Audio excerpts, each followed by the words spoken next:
ایک سورہ فاتحہ 3 دفعہ سورہ توحید پڑھ کر تمام مومنین مومنات مرحومین، تمام علماء، تمام شہداء، اپنے مرحومین، بانیان مجلس کے مرحومین، استاد شہید سبت جعفر، شہید عارف حسینی، اور کل ایک مولانا کا ایکسیڈنٹ میں سفیر شرازی صاحب کا انتقال ہو گیا، ان کی روح کو پڑھ کر بخش۔ بسم اللہ الرحمن الرحیم۔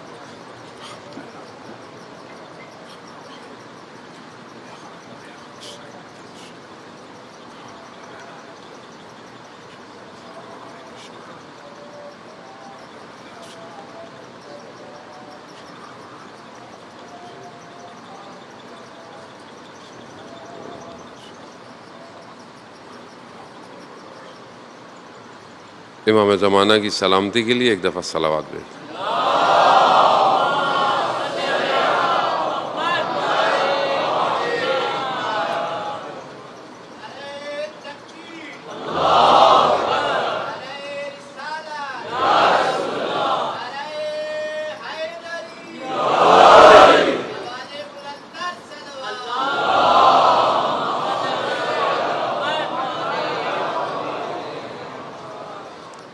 لا حول ولا قوة إلا بالله العلي العظيم۔ حسبنا الله ونعم الوكيل، نعم المولى ونعم النصير۔ أعوذ بالله من الشيطان الرجيم، بسم الله الرحمن الرحيم۔ الحمد لله الذي يؤمن الخائفين وينجي الصالحين ويضع المستكبرين ويهلك ملوكا ويستخلف آخرين، والصلاة والسلام على رسول ثقلين محبوب رب المشرقين والمغربين، جل الحسن والحسين، نبينا سيدنا بالقاسم محمد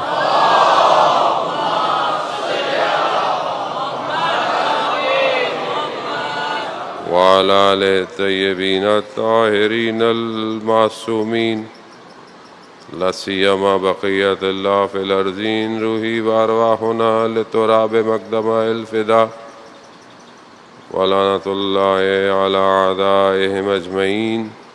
بسم الله الرحمن الرحيم۔ رب اشرح لي صدري ويسر لي أمري واحلل عقدة من لساني يفقهوا قولي، أما بعد فقد قال الله تبارك وتعالى في كتاب الحكيم والقرآن المجيد، وما خلقت الجن والإنس إلا ليعبدون۔ صلوات بھیجے محمد۔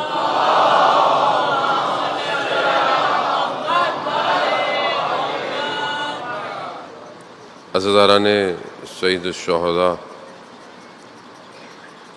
ماہ محرم کی تو آج گزر گئی، اور سید الشہداء علیہ السلام کا کارواں کربلا پہنچ چکا ہے۔ کربلا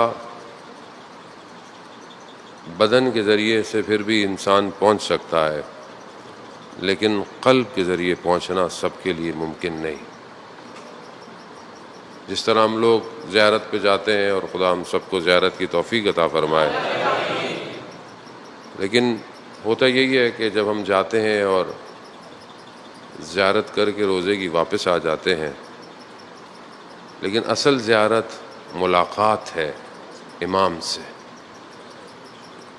اول تو کتنے لوگوں کی ملاقات ہوتی ہے، دوسرا کتنے لوگ چاہتے ہیں کہ ان کی امام سے ملاقات ہو۔ جب انسان کا ارادہ ہی نہ ہو کہ وہ ملاقات کرے، تو پھر وہ ارادہ محقق کیسے ہوگا؟ تڑپ تو سب کی ہوتی ہے، جائیں، اور اس میں مشکل ہماری اپنی معرفت کی ہے کہ ہماری معرفت میں کمی ہے، ورنہ امام حسین بہت کریم ہے۔ زیارت اور جتنی بھی زیارات کی مختلف کتابات ہیں، کامل الزیارہ میں بھی یہ روایت آئی ہے کہ جو شخص امام کی زیارت پہ جاتا ہے، امام اسے اس کے آباء و اجداد کے نام کے ساتھ پہچانتے ہیں، یعنی وہاں کوئی کمی نہیں ہے، کمی یہاں سے ہے۔ عزیزان محترم، کربلا پہنچنا آسان نہیں ہے۔ کربلا یعنی وقت کے ولی کا ساتھ دینا۔ وقت کے ولی کے ساتھ دینے کے لیے انسان کو مشکلات سے گزرنا پڑتا ہے۔ صبر، استقامت، مصیبتوں پر صبر کرنا، بلاؤں پر صبر کرنا۔ وہ ایک انسان اپنی مشکل خود ہی برداشت کرتا رہے لیکن اس کا ہدف نہ ہو، اس کا مقصد نہ ہو، تو وہ نتیجہ اس کو حاصل نہیں ہوگا۔ لیکن اگر اس کا صبر اور امتحانات اس لیے ہے کہ اس کو ایک نتیجہ ملنا ہے، وہ با ہدف محنت کر رہا ہے، تو وہ یقیناً کمال تک پہنچ سکتا ہے۔ جتنے بھی لوگ اپنے وقت کے اولیاء کے ساتھ ہوئے وہ کامیاب ہوئے۔ مصیبتیں سب کے اوپر آئیں، مشکلات سب کے اوپر آئیں، ہر دور میں، ہر زمانے میں لوگوں نے مشکلات کو برداشت کیا، لیکن جنہوں نے اپنے ولیوں کا ساتھ دے دیا ان کی مشکلات انہیں کامیابی کی طرف لے گئی، اور جنہوں نے ساتھ نہیں دیا وہ جو ہے وہ آج بھی جو ہے وہ ان پر لعنت بھیجی جاتی ہے، اور اس کے علاوہ بھی وہ دنیا میں بھی خسارے میں رہے اور آخرت میں بھی خسارے میں ہے، کیونکہ انسان کی زندگی بغیر ولی الزمان کے کامل نہیں ہے۔ یعنی آپ سمجھ لیں کہ آپ آکسیجن کے بغیر زندہ رہ سکتے ہیں؟ وہ نہیں رہ سکتے زندہ۔ کووڈ آیا، آپ نے دیکھا کتنی آکسیجن کی انسان کو کمی ہو جاتی ہے۔ وہ آکسیجن جو وہ فری میں لے رہا ہے، فری میں لے رہا ہے، اس کو پتہ ہی نہیں ہے فری میں آکسیجن ہے، لیکن کتنی مشکل ہو گئی کہ جب اسے وینٹیلیٹر نہیں ملتا تھا، وینٹیلیٹر اس کو لگانا پڑتا تھا۔ خب وہاں انسان کو پتہ چلتا ہے، کیونکہ یہاں ذرا سا بھی تنگ ہوا تنفس کا نظام، وہاں اسے آکسیجن کی اہمیت نظر آئی کہ آکسیجن کیسے کہتے ہیں۔ یہاں ہم زندہ ہیں، اصل میں ہم زندہ نہیں ہیں۔ رسول خدا حضرت محمد مصطفیٰ صلی اللہ علیہ وآلہ وسلم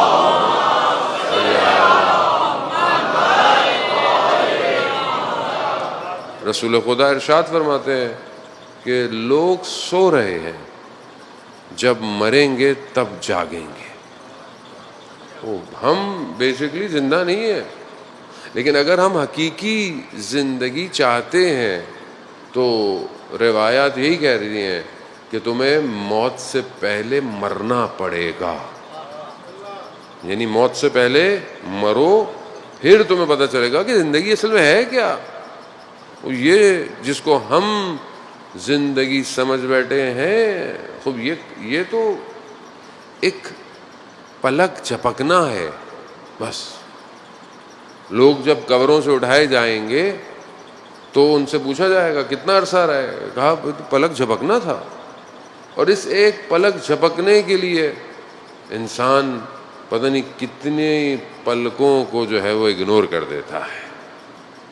انسان اپنی زندگی میں کتنی باتیں سنتا نہیں، کتنی چیزیں اگنور کرتا ہے، جبکہ خدا اسے اپنی طرف بلانا چاہ رہا ہے کہ میری طرف آؤ۔ اسی لیے اس نے 1,24,000 اولیاء کو بھیجا، اور ظاہر ہے جب میں نے پہلے کل بھی آپ کی خدمت میں عرض کیا کہ اولیاء جب آئیں گے تو مشکلات بھی آئیں گی، سختیاں بھی آئیں گی۔ بنی اسرائیل سب سے زیادہ قوم ہے جس کا قرآن جو ہے وہ ذکر کر رہا ہے۔ بنی اسرائیل نے سختیوں میں زندگی، مشکلات میں زندگی، فرعون کے شکنجے، فرعون نے بنی اسرائیل کو جس حالت میں رکھا، بنی اسرائیل نے چیخ پکار شروع کر دی، فریاد شروع کر دی، نتبہ شروع کر دیا، کیا کہ خدا نجات دہندے کو بھیج، اس منجی کو بھیج جو ہمیں نجات دے گا۔ کہتے ہیں کہ حضرت موسیٰ ان کے درمیان میں آ گئے۔ آپ کے سامنے حضرت موسیٰ علیہ السلام کو کس طرح خدا نے جو ہے وہ بنی اسرائیل کے لیے نجات دہندے فرمائے۔ وہ فرعون کہ جس کو یہ پتہ تھا یا جس کو یہ خبر مل چکی تھی کہ کوئی ایک بچہ پیدا ہوگا، اب اس بچے کو ختم کیا جائے، جو کہ اس نے پوری کوشش کی، لیکن خدا نے بھی اس بچے کو فرعون کے گھر میں پلا بڑھایا. اور یہ خدا کا اپنا نظام ہے. جو خدا کے اوپر اعتماد کرتا ہے، جو توحید کو سمجھتا ہے، اسے دنیا کا کوئی خوف نہیں ہے. اسے اللہ اکبر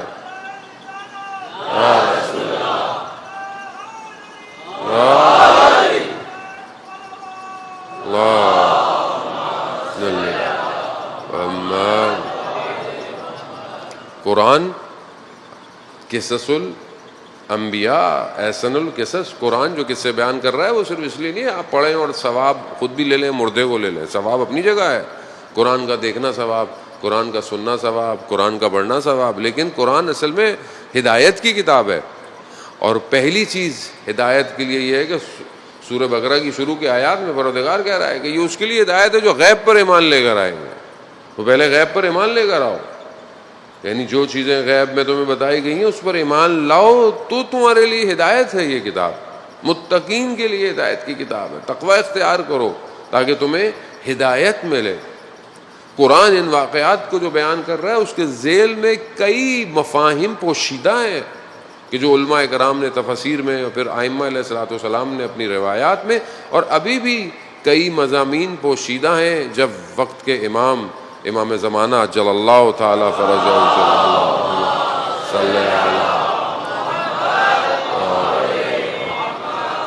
جب امام تشریف لائیں گے تو پھر یہ آیات روشن ہوں گی، پھر یہ بتائیں گے قرآن.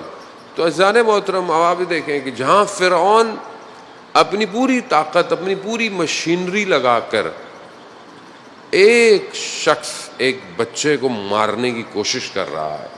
فرعون کتنا بڑا ہے کہ آپ کے سامنے ابھی تک احرام مصر انسان اس کو دیکھ کے دنگ رہ جاتا ہے.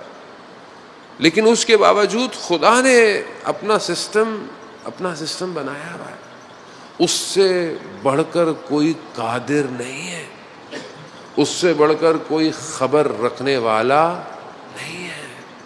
وہ باریکیوں کو جانتا ہے. اس لیے آپ دیکھیں قرآن کی آیات جب یہ کہہ رہی ہیں کہ قیامت والے دن اگر تمہاری نیکی ذرہ برابر بھی ہوگی، بہت ہی چھوڑی، جتنی قرآن مثال دے سکتا تھا اس نے قرآن نے مثال دی ہے، اگر اس کے برابر بھی ہوگی تو خدا تمہاری نیکی کو دکھائے گا. اور اگر تمہاری شر، تمہاری برائی بہت باریک بھی ہوگی، خدا اس کو بھی دکھائے گا. خدا کتنا بڑا قادر ہے کہ کتنے کروڑوں لوگ، اربوں لوگ قیامت والے دن اٹھائے جائیں گے.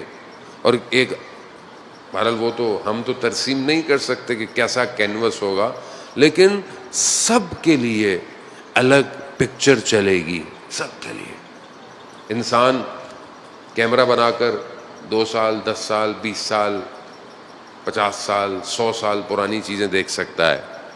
خدا تو وہ ہے جس کے سارے کیمرے ہی خدا کے ہیں. خدا سب کو الگ دکھائے گا اور سب کچھ دکھائے گا. خوب یہ اس کی قدرت ہے. وہ اپنی قدرت کا اظہار قرآن میں اور واقعات میں کر رہا ہے کہ فرعون جتنا بڑا بھی ہو، جو اپنے آپ کو کہے نا ربکم الاعلی، لیکن وہ خدا کے سسٹم کے مقابلے میں کچھ نہیں کر سکتا. اور خدا کی خدائی دیکھیں، اس کی رحمانیت دیکھیں کہ جب حضرت موسیٰ علیہ السلام اپنے بھائی کے ہارون کے ساتھ کہا کہ جاؤ، حضرت موسیٰ کو پروردگار نے کہ جاؤ فرعون کو جا کر جو ہے وہ اس کو تبلیغ کرو. ابھی فرعون کو کون تبلیغ کرے، اتنا ظالم شخص ہے، پتہ نہیں کیا کر بیٹھے. تو کہا کہ نہیں، تم ہمارے ساتھ بھائی کو بھیجو. بھائی کو بھیجا. مگر اس کے باوجود آپ غور کریں، پروردگار حضرت موسیٰ سے یہ کہہ رہا ہے کہ فرعون سے نرم لہجے میں بات کرنا. اللہ اکبر. پروردگار فرعون اس سے نرم لہجے میں بات کرنا. خدا کے لیے سب مخلوق ہے. خدا کے مقابلے میں فرعون کیا ہے؟ اچھا ہم بھی اندر سے یہی مصیبت میں پھنسے ہوئے. ہم جو اپنی زندگی گزارتے ہیں ہمیں بھی لگتا ہے کہ ہم اندر سے کچھ ہیں، اور یہ جو چھپا ہوا فرعون ہے نا، یہ ہم سب کے اندر پایا جاتا ہے، سب کے اندر کہیں نہ کہیں، کبھی گھر میں، کبھی کام پر، کبھی سڑک میں، کبھی بازار میں، کبھی اجتماع میں، یہ چھپا ہوا ہے۔ یہ دعویٰ نہیں کرتا، یہ نہیں کہتا کہ خب میں یہ ہوں میں وہ نہیں، یہ جب اس کو موقع ملتا ہے نا یہ دوسرے کو دبا دیتا ہے۔ لیکن وہ رحمان، سب سے پہلے ہم اپنے گھر میں لوگوں کو دباتے ہیں، بچوں کو، بچے کو ہم کتنا جھٹک دیتے ہیں۔ زوجہ ذرا سے بڑے ہو جائیں تو اپنے ماں باپ، آپ کو کیا پتا، آپ کو کیا پتا، پرانے زمانے کی باتیں، ایسا ہوگا۔ آج کل کی جوان ماشاءاللہ بہت اچھے جوان ہیں، سارے ماشاءاللہ مجلسوں میں آتے ہیں، بیٹھتے ہیں، سنتے ہیں، لیکن بہرحال میں ان جوانوں کے لیے بات کر رہا ہوں جو یہاں نہیں ہیں، سن رہے ہیں۔ ماں باپ کو نہیں پتا، ذرا سا علم آ جائے فرعونیت، ذرا سا پیسہ آ جائے فرعونیت، ذرا سی کرسی آ جائے فرعونیت۔ خوب انسان اپنے آپے سے باہر ہو جاتا ہے۔ 4 گاڑیاں، ابھی ہم لوگ اتنے پھنسے رہتے ہیں، 4 گاڑیاں آگے پیچھے چلتی ہیں، انسان کا تو اف، میں تو سڑک کا بادشاہ ہوں۔ یہ خطرناک ہے، یہ بہت، یہ اندر آ کر انسان کو برباد کر دیتا ہے۔ فرعون کے پاس تھا کیا بھائی؟ مملکت تھی، سب کچھ تھی۔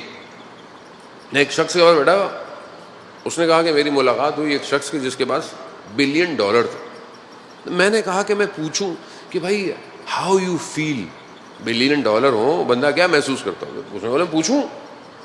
تو اس نے بولا کہ نہیں، میں چاہتا ہوں کہ یہ تو 1 بلین ہے، 10 بلین ہو، پھر کہا 30 بلین ہو، کہا پھر کہا ٹریلین ہو، کہا پھر میں وہ کروں گا جس کو اشارہ کروں وہ چھپ جائے، جو کہوں وہ ہو جائے۔ کہا بس؟ کہا نہیں، جس کو کاٹنا چاہوں کاٹ دوں۔ یہ ہے فرعونیت۔ فرعونیت کیا تھی؟ حکومت، دولت، دسترس، اور پھر مار دو، پیٹ میں بچوں کو مار دو، فرعونیت ہے۔ جب یہ فرعونیت آ جائے تو یہ اصل میں یہی تو آج ہے دنیا کے اندر، ہم سمجھ ہی نہیں رہے۔ ہم ظاہراً اپنے آپ کو لا الہ الا اللہ کہہ رہے ہیں، مگر ہم وہی کر رہے ہیں جنہوں نے خدا کے دشمنوں نے کیا، اور ہر طرف یہی بازار گرم ہے۔ وہ اس کو کون نکالے گا باہر؟ اور اوپر سے آپ رحمان کو دیکھیں کہ جب فرعون پیچھا کرتے ہوئے حضرت موسیٰ کا آیا اور بنی اسرائیل پھنس گئی، سامنے پانی ہے، پیچھے فرعون کا لشکر، قوم اس اعتقاد کے لیول پہ ابھی نہیں پہنچی تھی۔ کہا موسیٰ پھنسا دیا، پیچھے وہ، آگے پانی، کہاں جائیں؟ خدا نے کہا موسیٰ ان سے کہو کہ میرے ساتھ میرا رب ہے۔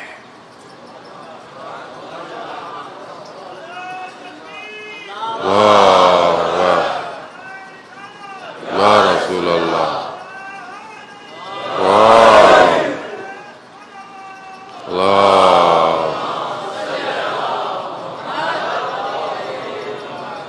میرا رب میرے ساتھ ہے۔ جس کے پاس رب ہو، یہی تو فرمایا امام حسین علیہ السلام نے دعا عرفہ میں کہ پروردگار جس نے تجھے پا لیا اس نے کیا کھویا، اور جس نے تجھے کھو دیا اس نے کیا پایا۔ وہ بھی یہی تو توحید ہے، یہی لا الہ الا اللہ۔ یعنی آپ اپنی زندگی میں پھنس جائیں، در و دیوار بند ہو جائیں، سارے آپ کے رابطے، سارے آپ کے کنیکشنز، سارے آپ کے آسرے زندگی کے ختم ہو جائیں، اور پھر آپ اس کی بارگاہ میں سجدے کریں۔ وہی خدا ہے جس نے بنی اسرائیل کے لیے دریا میں راستے بنائے ہیں، وہ آپ کی زندگی میں بھی راستہ بنائے گا۔ مگر پہچان معرفت ہو گئے، نکل گئے. اب آپ دیکھیں کہ فرعون پیچھے پیچھے وہ بھی اتر گیا، پانی واپس آیا، ڈوبنے لگا. اب اس کی رحمانیت دیکھیں آپ. فرعون نے حضرت موسیٰ سے کہا کہ مجھے بچا لو، نہیں چلے گا، ڈوب گئے. پروردگار نے کہا موسیٰ اگر فرعون نے مجھ سے مدد مانگی ہوتی تو میں اسے بچا لیتا. وہ اتنا رحمان ہے. وہ ہم خدا کو میں خود اپنی بات کر رہا ہوں، آپ کو نہیں کہہ سکتا. خدا کو نہیں سمجھے، رحمان کو نہیں سمجھے. ایسا ہے ہی نہیں ہماری زندگی میں. خدا ہے کہاں؟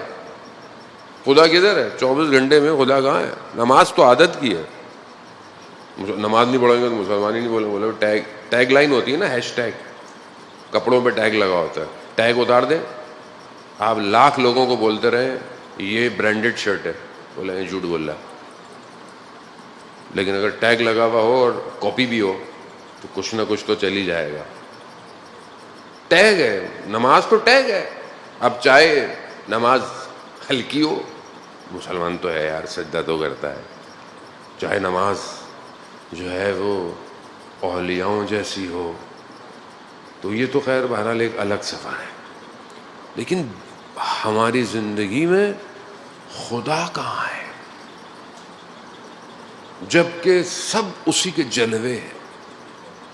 اپنے سامنے لوگوں کو قبروں میں اتارتے ہیں، اپنے سامنے لوگوں کو پیدا ہوتے دیکھتے ہیں، اپنے سامنے، لیکن خود بھول جاتے ہیں کہ ہم نے اس کے پاس جانا ہے. یہ اگر مل جائے جسے اس نے بھی، پروردگار نے، میں نے پہلے بھی آپ کو کہا کہ پروردگار نے یہ پورا سسٹم بنایا اس لیے کہ بھائی تم مجھے پہچانو. لیکن ہم سب کو پہچانتے. بچوں سے پوچھ لیں، ان کو سب پتا ہے ٹی وی میں کیا آتا ہے، کارٹونوں میں کیا آتا ہے، کپڑوں میں کیا آتا ہے، فلانی جگہ کیا ہو رہا ہے. اچھی بات ہے، آپ اچھی نالج رکھیں، پڑھائی رکھیں. لیکن خدا زبان سے رٹا نہیں لگایا جا سکتا. خدا عملاً وارد کیا جا سکتا ہے. جس گھر میں ماں باپ اذان کے وقت جا نماز بچھائیں، تب بچہ دیکھے گا کہ یہ اپنے رب کو سجدے کرتے ہیں. جب کوئی جوان بچہ اپنے بوڑھے باپ کو تہجد کی نماز پڑھتا دیکھے گا تو اسے بھی پتہ چل جائے گا کہ کوئی ہے جس سے رات میں گفتگو کی جا سکتی ہے. یہ جب تک آپ کی زندگی پہ اثرات مرتب نہ ہوں عزیزان محترم، تب تک ہم نہیں بڑھ سکتے. اولیاء خدا آئے اس لیے، اللہ کے ولی، اللہ کے نبی، ائمہ علیہ الصلوۃ والسلام سب اس لیے آئے ہیں کہ ہمیں اپنے ساتھ اس امتحان میں سے کامیابی دے. ہم بغیر اللہ کے ولی کے کامیاب نہیں ہو سکتے. کیونکہ آج جمعے کا دن ہے اور مختص اور امپورٹنٹ دن ہے، ظہور کا متوقع دن ہے. اس لیے میں منجی کی گفتگو آپ کے درمیان میں کر رہا ہوں. میں نہیں کر رہا، امام خود چاہتے ہیں کہ میرا ذکر کرو. امام چاہتے ہیں، کیونکہ وہ ہم اپنی زندگیوں میں اتنے پھنس گئے ہیں کہ مثلا خدا نہیں ہے تو خدا کا ولی کہاں ہوگا.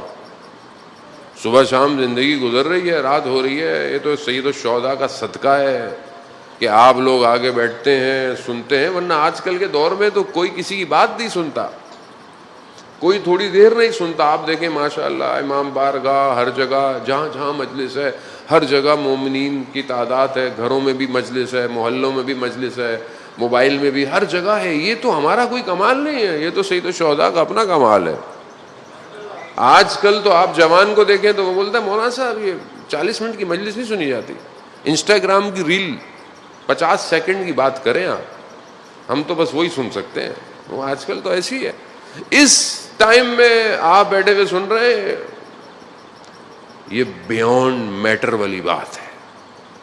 دنیا جو مادے کی بات کرتی ہے، مادے میں نہیں آتا. دنیا ہی تو پریشان ہے.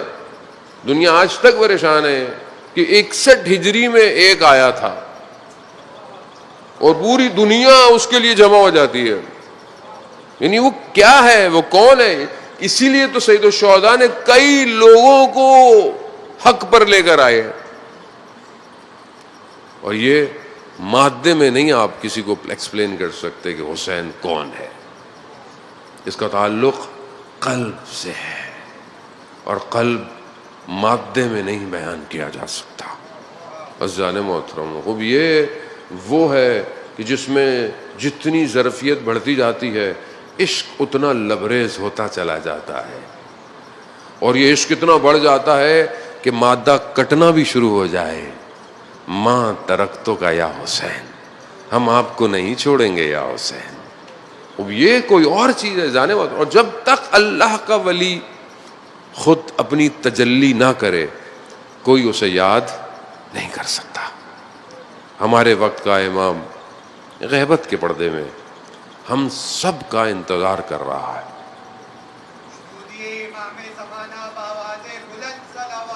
اللہ صلی علی محمد.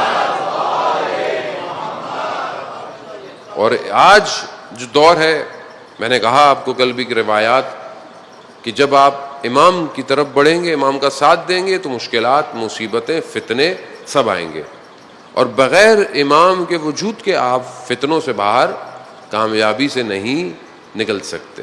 تو ہم آئیں, ہم اس ایک امام کی طرف بڑھیں, اور اس امام کی طرف بڑھنے کے لیے سب سے پہلے جو چیز ہم نے بہتر کرنی ہے وہ اپنا وجود ہے. جب آپ اپنے آپ کو بہتر کر لیں گے تو پھر وہ جو روایات کہتی ہیں کہ جب امام کا ظہور ہوگا تو امام کے جو چاہنے والے ہوں گے, چاہے وہ دنیا میں کہیں پہ بھی ہوں, وہ اگلا قدم بڑھائیں گے تو ان کا اگلا قدم مدینہ میں ہوگا. کیوں ہوگا؟ کیونکہ بہرحال امام ہے. جب امام کی آپ کو معرفت ہو جائے گی تو آپ کو پھر پتہ چل جائے گا کہ مطلب امام کسے کہتے ہیں. یعنی پھر ہر چیز جو ہے وہ شاہد ہو جاتی ہے, یعنی ہر چیز آپ کے سامنے کھل جاتی ہے. امام جب کسی کو اپنے قریب کرتے ہیں تو اصل وہ امام کی وجود کی جھلک ذرا سی پڑتی ہے تو وہ کیسی گفتگویں اور کہاں پہنچنا شروع کر دیتا ہے. جابر ابن جوفی امام صادق علیہ الصلوۃ والسلام کا صلی علی محمد, راوی کہتا ہے کہ میں کوفہ میں تھا, میرا دل چاہا کہ میں چھٹے امام کی زیارت کروں, ملاقات کروں. امام کہاں ہے؟ مدینہ میں. وہ کہاں ہے؟ کوفہ میں. کہا میری جابر سے ملاقات ہوئی تو میں نے جابر کو کہا کہ میرا دل چاہ رہا ہے کہ میں امام سے ملوں. جابر نے کہا آؤ, مسئلہ نہیں ہے, آؤ. کہا چند قدم کوفہ سے باہر نکلے, اس نے کہا میرے ہاتھ پہ ہاتھ رکھو, اپنا ہاتھ پہ ہاتھ, اگر آنکھیں بند کرو. کہا اگلا قدم اٹھایا, کہا آنکھیں کھولو. میں نے کھولی تو کہا میں مدینہ میں کھڑا ہوا تھا. اب یہ ٹیلی پورٹ ہو جانا بدن کا, آج سائنس بھی اس کو پروف کر رہا ہے. ٹیلی پورٹ ہونا کوئی کمال نہیں ہے. جو اصل جس کا وجود حاضر کے سامنے ہو اس کے لیے مقام کوئی حیثیت نہیں رکھتا. کہا میں نے کہا جاؤ دیکھو. کہا کہاں؟ کہا مولا کا گھر ہے, جاؤ اندر جاؤ, امام کی زیارت کرو. تو اس کے ذہن میں آیا کہ میں کہیں خواب تو نہیں دیکھ رہا. اس کے ذہن میں آیا. جابر نے ذہن بھی پڑھ لیا. کہا دروازے پر نشانی لگا لو, جب اگلی دفعہ زیارت پہ آنا مکہ اور مدینہ تو دیکھ لینا خواب نہیں تھا.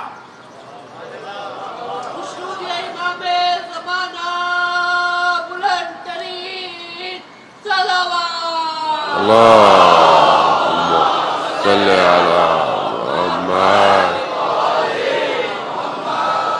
کہا میں اندر گیا, میں نے امام کی زیارت کی. پھر میں نے دیکھا کہ جابر جو ہے وہ امام سے سرگوشیاں کر رہا ہے. جو جتنا امام کے قریب ہوتا ہے اس کی عنایتیں بھی بڑھتی چلی جاتی ہیں. میں اپنے امام کے کتنے قریب ہوں. میرا دل چاہتا ہے میں اپنے امام کے چہرے کو دیکھوں, ٹھیک ہے، فلسفہ غیبت یہ ہے کہ امام غیبت میں ہوں، ہر کسی کے لیے پاسبل، ایسا نہیں ہے کہ ناممکن ہے، مگر خوب اللہ کی مصلحت ہے. لیکن عاشق کا دل تو تڑپنا چاہیے نا معشوق کے لیے. اب ہمارا دل کتنا تڑپتا ہے کہ کاش ہم یا لیتنی کنت معکم، کاش ہم کربلا میں ہوتے. مولا کربلا میں ہوتے تو کیا کرتے؟ کربلا میں عزیزان محترم تھوڑی سی گفتگو، بہرحال اس کو دوسرے زاویے سے دیکھیں. کربلا میں جو لوگ تھے انہیں یہ کہا جا رہا ہے کہ کل صبح مار دیے جائیں گے. مار دیے جائیں گے، آپ سب ختم ہو جائے گا. ہم ہوتے کربلا، مار دیے جاؤ گے تو مولا مار دی جائیں گے تو نتیجہ کیا ہوگا؟ خوب نتیجہ تو ابھی نہیں آئے گا، نتیجہ تو بہت دور ہے. تو کیا آپ اس دور نتیجے کی وجہ سے کیا صبح اٹھ کے قربانی دیں گے؟ یعنی خوب نتیجہ کب ہے؟ نتیجہ تو ابھی آئے گا. امام تو کبھی بھی اپنے مشن میں جو ہے وہ ناکام نہیں ہوتا. امام کا اپنا، ہر امام کا اپنا مشن ہے. لیکن اصل نتیجہ تو وہ ہے نا کہ جب ولی کی حکومت ہوگی دنیا میں. اصل نتیجہ تو آئینہ بے دم مقتول و کربلا، کہاں ہے وہ جو کربلا کا بدلہ لے گا؟ دعائے نطبہ جمعے کا دن ہے، آج یقیناً آپ نے پڑھی بھی ہوگی، جمعے کا دن ہے. وہ دعائے نطبہ جمعے کے دن زیادہ بہتر ہے کہ جمعے کا دن امام کا دن ہے. تو نقب جہاں بنی اسرائیل نے نطبے کیے، چیخو پکار کیے، اللہ نے حضرت موسیٰ کو بھیج دیا. کیا ہم چیخو پکار کر رہے ہیں؟ این الحسن این الابناء الحسین، کہاں ہے وہ جو یاسین کا بیٹا ہے؟ کہاں ہے وہ جو طٰہٰ کا بیٹا ہے؟ کہاں ہے وہ تڑپ ہے. زمین کے کس ٹکڑے نے آپ کو سمیٹا ہوا ہے مولا؟ ہم یہاں سب کچھ جو کر رہے ہیں، اصل وارث عزاداری کا تو وہ ہے.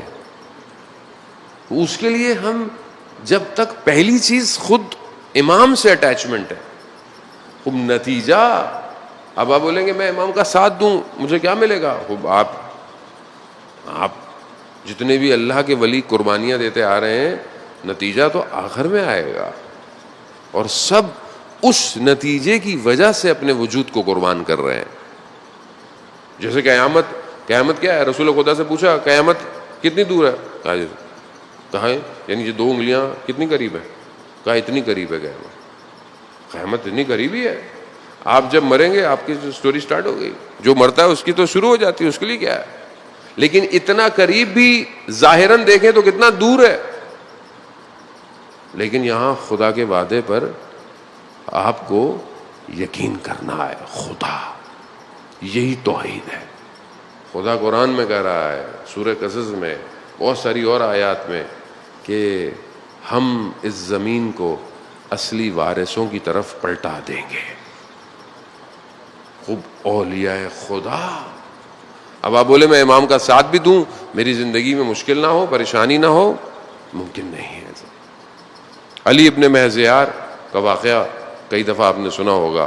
میں آپ کی خدمت میں عرض کروں، جو ہماری زندگی سے بہت ریلیٹڈ واقعہ ہے. علی ابن محضیار نے 20 حج کیے امام سے ملاقات کے لیے، لیکن 20ویں حج میں امام سے ملاقات. کئی دفعہ اس نے حج کی اور یہ مایوس ہو گیا. اس نے بولا کہ اب تو امام سے ملاقات نہیں ہو سکتی. اسے پیغام بھجوایا گیا کہ اس سال تمہاری ملاقات ہو جائے گی. یہ خانہ کعبہ کا طواف کر رہا تھا.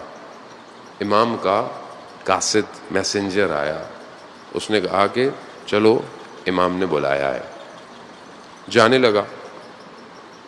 اس نے دیکھا کہ بہرحال مکہ کی پہاڑیاں ہیں. جب یہ جانے لگا تو وہ جو میسنجر تھا امام کا، اس نے اس سے پوچھا تمہارے لیے امام کیا ہے؟ تمہارے لیے امام، یہ سوال ہم سب سے ہے. آپ کے لیے امام کیا ہے؟ میرے لیے امام، دس از ویری امپورٹنٹ کوشچن. میرے لیے امام کیا ہے؟ امام میری زندگی میں، میرے ذہنوں میں، میرے خیالوں میں ہر چیز میں امام کی سٹینڈنگ کیا ہے میری لائف میں, امام کیا ہے؟ یہ سوال اس سے پوچھا علی ابن محزیار. علی ابن محزیار نے کیا کہا پورے عالم میں سب سے محبوب امام ہے. پورے عالم میں سب سے محبوب امام ہونا بھی چاہیے. زیارتیں آپ پڑھتے ہیں, زیارتوں میں کیا پڑھتے ہیں آپ؟ بے ابی انتا و امی روحی لگل فدا, میرے ماں باپ آپ پر فدا ہوں, میرے اولاد آپ پر فدا ہو, میری جان آپ پر, یعنی سب کچھ آپ پر قربان ہے, آپ امپورٹنٹ ہے, میں کچھ نہیں ہوں. علی ابن محزیار نے یہی کہا پورے عالم میں سب سے محبوب آپ ہیں. تو اس نے پتا کیا کہا؟ اس نے کہا اگر امام تمہیں سب سے محبوب ہے تو ابھی چلتے ہوئے تمہارے ذہن میں گھوڑوں کا خیال کیوں آ رہا ہے؟ گھوڑے کیا تھے؟ گھوڑے پہ آیا تھا نا وہ, پہلے زمانے میں لوگ گھوڑوں پہ آتے تھے, سواری پہ آتے تھے, اونٹ پہ. تو اس نے کہیں گھوڑے باندھے ہوں گے اپنے. ابھی مثال کے طور پر میں مجلس میں آیا ہوں, میں آپ کو سمجھاتا ہوں, بچوں کو آپ سب بات میری سمجھ چکے. میں آیا ہوں, میری گاڑی یہاں کھڑی ہوئی ہے, مجھے کوئی آگے کہے کہ مولانا صاحب ادھر چلنا ہے, اس طرف سے چلنا ہے, تو میں چاہوں گا تو میں کہوں گا بھائی وہ میری گاڑی کا کیا ہوگا, گاڑی تو ادھر کھڑی ہوئی ہے, گاڑی ادھر کیسے پہنچے گی؟ ایک نیچرل سی بات ہے نا. جبکہ آپ بولیں گے مولانا آپ کو گاڑی کی کیا فکر, ہم نے آپ کے لیے گاڑیاں کھڑی کی ہوئی ہیں. تو اب یہ جو میں اپنی گاڑی کی طرف ہوں, اس کا مطلب کیا ہے؟ یعنی میں بڑے چھوٹے دل کا آدمی ہوں, میری اٹیچمنٹ میری گاڑی سے بہت زیادہ ہے. جبکہ آپ میرے لیے پتہ نہیں کتنا اچھا انتظام کر کے رکھے ہوئے ہیں, مجھے آپ پہ یقین نہیں ہے. 20 سال امام کے لیے حج پہ آئے, اور جب امام نے بلایا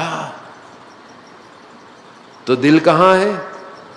گھوڑوں پہ. امام کے میسنجر نے پتا کیا کہا؟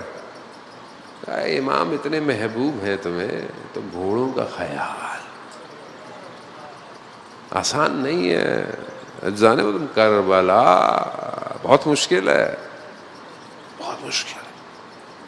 خیر یہ گئے, پہنچے, جیسے ہی امام کے قریب آئے, امام نے کہا علی ہم تمہارے دیدار کے مشتاق تھے, ہم تمہیں دیکھنا چاہتے تھے. یا امام زمانہ میں خطا کار ہوں, گناہ گار ہوں, کاش آپ میرے لیے بھی یہ جملے بولیں کہ آپ مجھے دیکھنا چاہتے ہیں. یوسف زہرا آپ کو دیکھنا چاہتا ہو, آپ کتنے خوش نصیب ہیں, وہ دیکھنا چاہتے ہیں.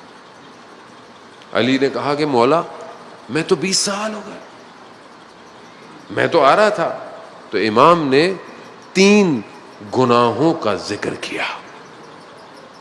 3 گناہ ہیں جو رکاوٹ تھے ہمارے اور تمہارے درمیان.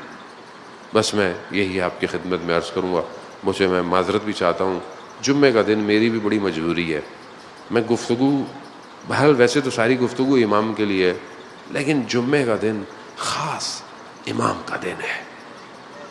کم از کم کچھ نہیں, تھوڑی دیر صحیح, کم از کم اپنے امام کو یاد تو کریں. اگر آج ہم سب بیٹھے ہوئے یہاں سے امام کو یاد کریں گے, اللہم قل ولیک الفرج, خوب تو کیسے ممکن ہے امام کی نگاہیں ہم سب پہ نہ ہوں؟ کیسے ممکن؟ 3 گناہ. پہلا کثرت الاموال, دولت جمع کرنا, چیزیں سمیٹنا. دولت صرف پیسہ نہیں ہے, ہر طرح کی چیزیں جو انسان رکھتا ہے. بچہ جو ہے, اس بچے کی دولت کیا ہو سکتی ہے؟ بچے سے پوچھیں, بچے نے کیا کرنی ہے؟ بچے نے کھلونے جمع کرنے ہوں گے, موبائل میں گیم ڈاؤن لوڈ کرنے ہوں گے. آج کل تو بچے کی ہی دولت ہے نا. اس سے پوچھیں تو اس کی تو اپنی دنیا ہے. آپ جوان ہیں, آپ کی دنیا, آپ کا مال بڑا ہوتا ہے. دنیا جمع کرنا, خوب یہ پہلی چیز ہے کہ جو انسان کو امام سے دور کر دیتی ہے. یہ دنیا ہی تو تھی. کربلا میں کیا ہے, عمر ابن سعد لعین کو امام خود بیٹھے ہوئے ہیں, کئی دفعہ اس کو آفر کی, تمہیں میں زمین دوں گا, پیسے دوں گا, سب کچھ دوں گا. نہیں, شہر رے کی حکومت چاہیے. یعنی انسان عزیزان محترم اس مقام پہ چلا جاتا ہے کہ اللہ کے ولی کے مقابلے میں آ جاتا. یعنی آزمائش امتحان سب کی ہے, اس کی بھی آزمائش تھی, لیکن وہ اپنی آزمائش میں دنیا کو ترجیح دے کر وقت کے امام کو قتل کرنے کو تیار ہے. یعنی اولیاء خدا کا ساتھ چھوڑ جائے. دیکھیں کربلا میں شہید ادھر ہوئے, ادھر بھی قتل ہوئے, لوگ مرے. تو اگر آپ ظاہری طور پر دیکھیں تو دونوں طرف لوگ دنیا سے گئے, لیکن یہاں جانے والا السلام علی الحسین وعلی علی ابن الحسین وعلی اولاد الحسین وعلی اصحاب الحسین. ادھر وہ ہے, ادھر لعنت. فرق ہے. دنیا اتنا انسان کو گمراہ کر دیتی ہے, انسان اپنے ولی کو چھوڑ دیتا ہے. کثرت الاموال, مال جمع کرنا, زیادہ جمع. آج ایک گاڑی ہے, کل دو لے لوں, آج یہ ہے کل وہ لے لوں, آج یہ ہے وہ لے لوں. اچھی بات ہے, اللہ نے آپ کو دیا ہے, لیکن آپ کا دل مال میں نہیں ہونا چاہیے. اور دل مال میں کیسے ٹیسٹ کریں گے؟ آپ اپنا مال کسی اور کو دیں, جو ضرورت مند ہے اس کو دیں, ضرورت مند کو ڈھونڈیں. آپ کی ضرورت سے زیادہ مال آپ کا نہیں ہے. اللہ نے آپ کو اپرچونٹی دی ہے کہ آپ دوسروں کو دیں. اللہ آپ کے ہاتھ سے خیر دینا چاہتا ہے, لیکن ہمیں تو جو مل رہا ہوتا ہے وہ ہمارا ہی ہے, بلکہ دوسرے کو بھی ہمارا ہی ہے. خوب یہ خطرناک ہے. وہ انسان کم سے پہلے, سب سے پہلے اپنے بہن بھائیوں, اپنے رشتہ داروں, اپنے ہمسایوں, اپنے اقربا کو دیکھے کہ کون ضرورت مند ہے. پہلی چیز کیا چیز امام سے دور کرتی ہے؟ کثرت الاموال. دوسری امام نے بولا کہ تکبر, انسان کے اندر کبر آ جائے, میں کچھ ہوں, میں کچھ ہوں. بہت خطرناک. میں بہت شرمندہ ہوں بعض اوقات, مطلب ہماری تو ٹیسٹنگ بہت زیادہ ہے, بہت زیادہ ہے جانے, آپ کو اندازہ بھی نہیں ہے. گزر رہا ہوں, کوئی ہاتھ دے اور ہاتھ نہ مل پائے نا, تو مجھے لگتا ہے کہ میں کون ہوں, کون ہے جو لوگ مجھ سے ہاتھ میں لانا چاہ رہے ہیں اور میں اتنی تیزی سے گزر رہا ہوں. میں کون ہوں, میری اوقات کیا ہے, میری حیثیت کیا ہے. دوستو بہت سختی ہے, آپ کو اندازہ نہیں. امام خمینی اپنے بیٹے کے خواب میں آئے تو پوچھا بابا کیا ہے؟ آپ کو پتا ہے امام خمینی نے کہا کہ میں قلب مطمئنہ کے ساتھ دنیا سے جا رہا ہوں. اس صدی کے بے نظیر عارف ہیں. کتنا بڑا انقلاب ہے, پوری دنیا آج اسی انقلاب میں, اور انقلاب انٹرنل ہے, یعنی قوموں کو اندر سے بیدار کیا ہے. تو کیا کہتے ہیں؟ کہا بابا کیا ہے ادھر؟ کہا وہ جو میں نے ہاتھ اٹھایا تھا نا, میں اس کا جواب دے رہا ہوں. میں کون ہوں؟ یہاں رسول خدا لوگوں کے درمیان میں بیٹھتے تھے, میں کون ہوں؟ تکبر. مجھے بہت شرمندگی ہوتی ہے, میں معذرت بھی چاہتا ہوں, بعض اوقات لوگ ملنا چاہتے ہیں, بیٹھنا چاہتے ہیں, میں بہت شرمندہ ہوں. اصل میں پھنس جاتا ہوں. اصل مشکلات بہرحال ظاہری طور پر سیکیورٹی حالات اور دوسری مجلس پڑھنا, انسان کی کیا حیثیت ہے؟ ویسے بھی ہمارا کچھ ہے بھی نہیں, تو سب ذکر محمد و آل محمد کے صدقے میں ہے, باقی ہمارے پاس ہے بھی کیا؟ کچھ بھی نہیں ہے, کھوکھلے, خالی. علامہ طباطبائی اپنی آخری ایام میں یادداشت بھول گئی. علامہ طباطبائی تفسیر المیزان جیسی تفسیر کسی نے نہیں لکھی, لیکن انسان کتنا ضعیف ہے, یادداشت بھی بھول جاتا ہے. اس پر انسان تکبر کرے, یہ ہر بندے کے اندر ہے. اس کی بارگاہ میں معافی مانگتے رہے. ضروری نہیں ہے کہ آپ کو پتہ چلے کہ آپ سے غلطی ہوئی ہے, معافی مانگے. تیسری چیز قطع رحم, اپنے رشتہ داروں سے قطع رحم کرنا. یعنی کیا؟ بھائی بہن سے ناراض, ماموں سے ناراض, پھپھی سے ناراض. کئی لوگ میسج کرتے ہیں, ہم نے اپنے ابو کو پتہ نہیں کتنے عرصے ہو گئے ہم نے بات نہیں کی.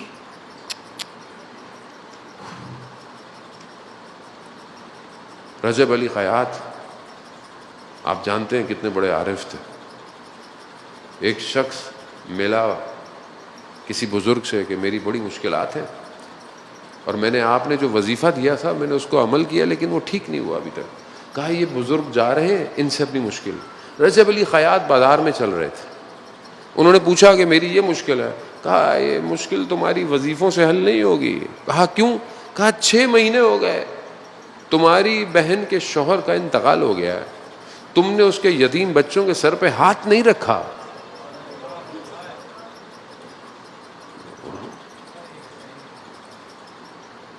اور ہم سمجھتے ہیں ہمارے کام نہیں ہو رہے. کیسے ہوں گے کام؟ کیسے ہوں گے؟ ایک دوسرے سے آج کل تو سستا دور ہے, میسج کر دیں, واٹس ایپ کر دیں, حال احوال پوچھ لیں. مطلب ہم تو خود گرفتار ہیں. مطلب میں بہرحال بقول پرشین میں ایک ٹرم ہے کہ ہر کے بومش بیشتر برفش بیشتر. جس کی جتنی بڑی چھت ہوتی ہے نا برف بھی زیادہ ہوتی ہے, اس کو برف اتارنے میں بہت ٹائم لگ جاتا ہے. ہمارے ساتھ تو یہ مسئلہ زیادہ ہے. اذان محترم خوب صلہ رحم کرے. دنیا تھوڑی سی ہے, تھوڑی سی. ناراضگیاں کر کر کیا کریں گے؟ کیا کریں؟ قبر میں ناراضگیاں لے کے جائیں گے. مجھے افسوس ہوتا بعض اوقات لوگ حج کر کے آئے ہوئے ہیں, عمرہ کر کے آئے, اللہ کے گھر کو دیکھ کے آئے, پھر بھی ناراض ہیں. زیارتوں میں جائیں, واپسی میں آ رہے ہیں, پھر ناراض ہیں اپنے رشتے داروں سے. بھائی تو پھر دیکھنے کیا گئے تھے؟ کس کو دیکھنے گئے تھے؟ کس کی زری کو پکڑنے گئے تھے جو اپنے دشمن کو بھی معاف کر دیتا ہے؟ ایسا نہیں ہوتا. یہ 3 چیزیں وقت کے امام سے دور کر دیتی ہے. خوب اپنے آپ کو انسان بہتر کرے. خدا کرے کہ ہم اپنے امام کے ظہور کو دیکھیں. ایسا نہیں ہوتا. خوب کربلا اپنے امام پر قربان ہونے کا نام ہے. جو آیا امام کے ساتھ وہ کوئی اٹیچمنٹ لے کے نہیں آیا. جتنے لوگ اٹیچمنٹ تھی نا جن کی, وہ امام کے ساتھ نہیں آئے. کئی لوگ رستے میں امام کو ملے. عبید اللہ ملا, امام نے کہا کہ تمہارا پاسٹ اچھا نہیں ہے لیکن تم میرے ساتھ آ جاؤ, ٹھیک ہو جائے گا. کہا مولا میں آپ کو گھوڑا دے دیتا ہوں, اپنا مال دے دیتا ہوں, میں نہیں آ سکتا. امام کو گھوڑے نہیں چاہیے تھے, امام کو تو بندہ چاہیے تھا. عزیزان محترم, جو آیا تعلق توڑ کے آیا. گھر والا 2 محرم کا دن گزر گیا. 28 رجب کو یہ کارواں نکلا ہے. 2 محرم آپ کے سامنے ایک صحابی کا ذکر کرتے ہیں کہ وہ مدینہ میں رہتا تھا, بزرگ تھا بہت, اور بزرگ ہونے کی وجہ سے آواز بہت کم آتی تھی. اتنے کان ضعیف تھے کہ اگر بادل گرجتے بھی تھے نا آواز نہیں آتی تھی. 28 رجب کی رات سوتے سوتے اڑ بیٹھا اور اپنی بیوی سے بولتا ہے یہ آوازیں کیسی ہیں؟ اس کی بیوی نے بولا تمہیں تو بادلوں کے گرجنے کی آواز نہیں آتی. کہاں مگر یہ کسی کی رونے کی آوازیں بہت زیادہ ہیں. ہاں جمعے کا دن ہے نا, امام سے جملہ کہوں, وقت کے امام نے زیارت نائیہ میں میرا سلام ہو ان پر جنہیں وطن چھڑوایا گیا. چھڑوایا گیا. مگر امام حسین مدینہ چھوڑتے نہیں, چھوڑتے. کیسے چھوڑتے؟ نانا کے روزے پر کئی دفعہ گئے, گریا کر کر بے ہوش ہو گئے. کیسے چھوڑے؟ مدینہ سے بڑی یادیں ہیں. ہاں 2 محرم کو 8 ذیلحج کو احرام توڑے گئے اور پھر 2 کو کہتے ہیں کربلا. جب پہنچے کہتے امام نے 7 سواریاں بدلی. کیوں؟ کیونکہ سواری چل نہیں رہی. 1 2 7 سواریاں تبدیل کی. جب نہیں چلی نا، امام نے کہا کہ یہاں کے لوگوں کو بلاؤ، لوگوں کو بلاؤ. جب لوگوں کو بلایا، کہا اس کا کیا نام ہے، اس جگہ کا نام کیا ہے؟ ایک نے کہا ماریا، ایک نے کہا قدوسیہ. کہا کسی اور کو بلاؤ. کہا اس کا نام کیا ہے؟ کہا نینوا. کہا کسی اور کو بلاؤ. ایک بوڑھا شخص آیا. کہا اس کا نام کیا ہے؟ کہا کربو والا.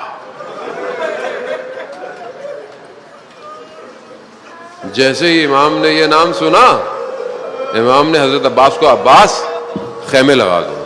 کہا کیوں؟ کہا یہ وہ جگہ ہے جہاں ہمارے بچوں کو ذبح کیا جائے، یہ وہ جگہ ہے جہاں ہمارا خون بہایا جائے، یہ وہ جگہ ہے جہاں ہمارے اہل حرم کو اسیر کیا جائے. کربلا، کربلا. عزاداران محترم، مجھے نہیں پتا آپ کے دل میں کربلا کی کتنی تڑپ ہے. میں تو بڑا گھبراتا ہوں پورا سال. کبھی یہ نہیں بولتا میں جاؤں گا، نہیں بولتا ہوں اگر امام نے بلا لیا تو جاؤں گا. کیونکہ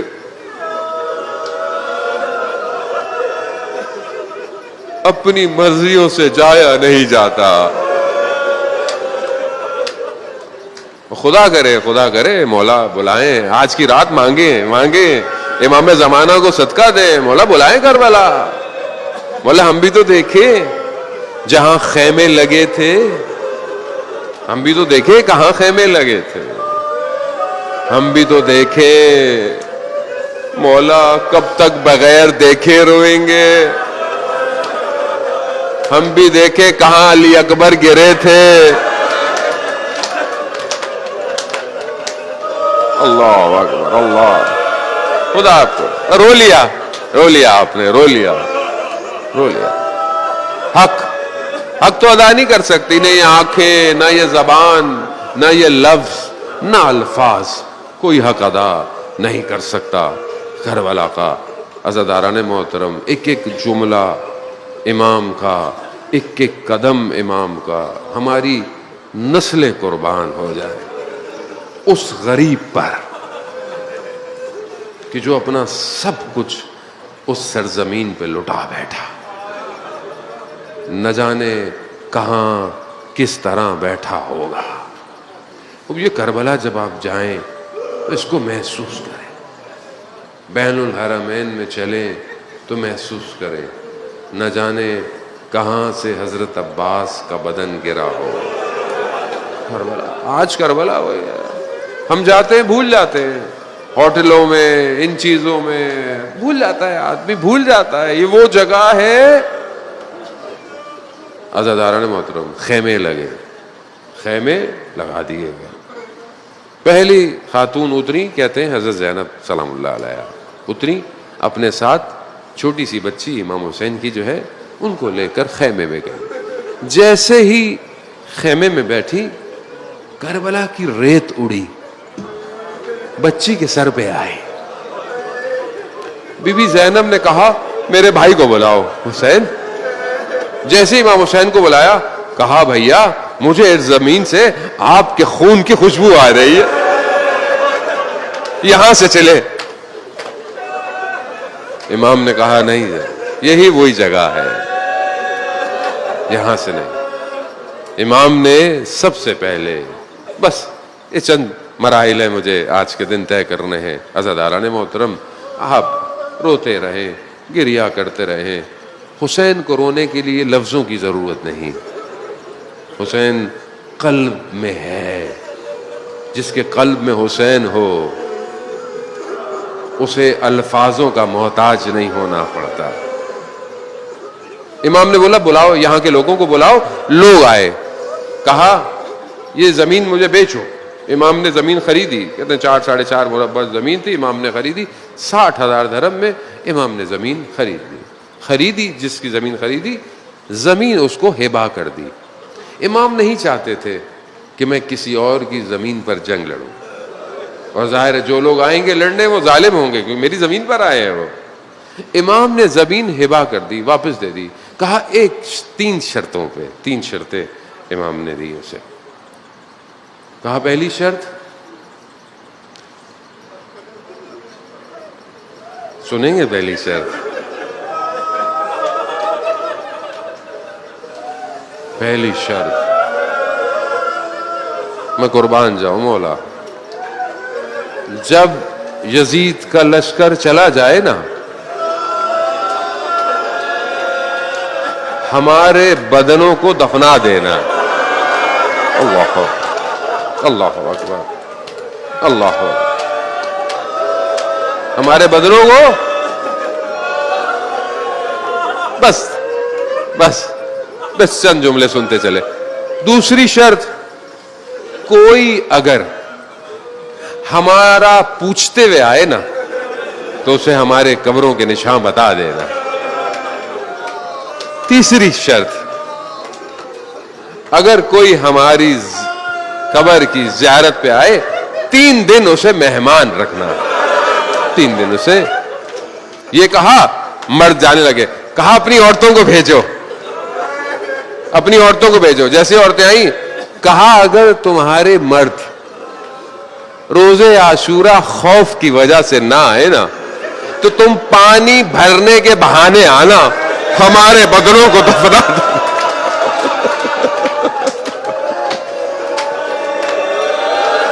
غربت دیکھے آپ, زہرا کے لال کی غربت دیکھے کہ پانی بھرنے کے بہانے آنا, ہمیں دفنا دینا.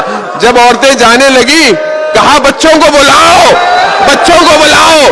کہا بچوں, مجھے جانتے ہو نا, میں علی اصغر کا باپ ہوں, میں سکینہ کا باپ ہوں, میرے بچے بھی ہیں. بچوں, اگر تمہارے ماں باپ ہمارے بدنوں کو نہ دفنائے نا تو تم کھیلنے آنا, ہاتھ میں مٹی